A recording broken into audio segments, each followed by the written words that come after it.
There's such a core audience for these Rambo films. It's such an iconic character, and I mean, it goes back, almost 30 years. And during that time, there has always been a demand for John Rambo. There's something about Rambo that kind of sits in the American psyche and Americans can relate to, and something very patriotic about that character, something about an underdog who has gone through trials and tribulations and has always managed to survive. And I think that character is a character that a lot of people can identify with and feel for. It's not, some kind of comic book character where you don't understand their psyche.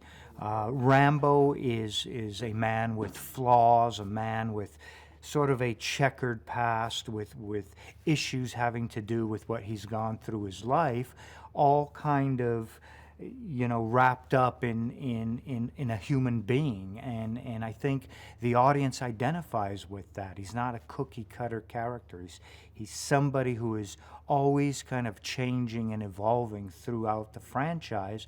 So for me, we all knew that there would be a demand to see him at least one final time and in a different stage in his life.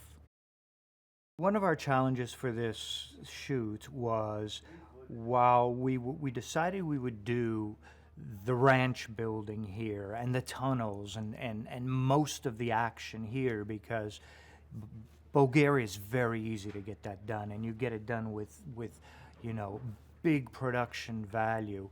We also needed a Mexican look for the Mexican part of the story, which Bulgaria doesn't have.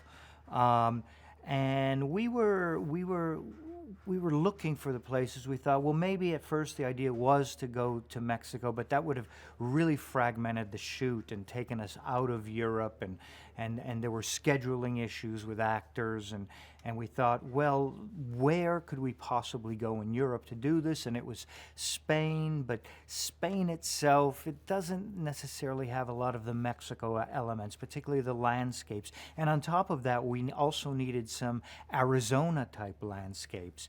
So somebody told us, well, you should check out Tenerife. It's a great location.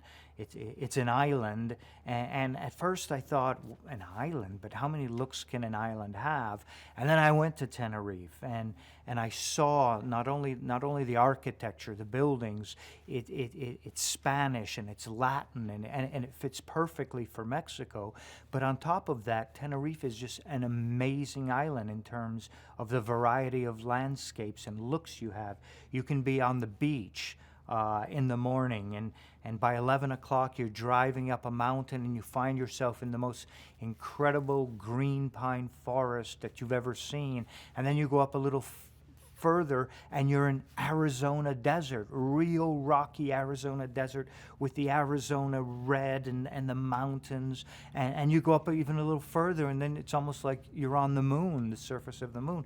So it's an amazing place to shoot a movie. You can shoot almost any landscape there that you can think of.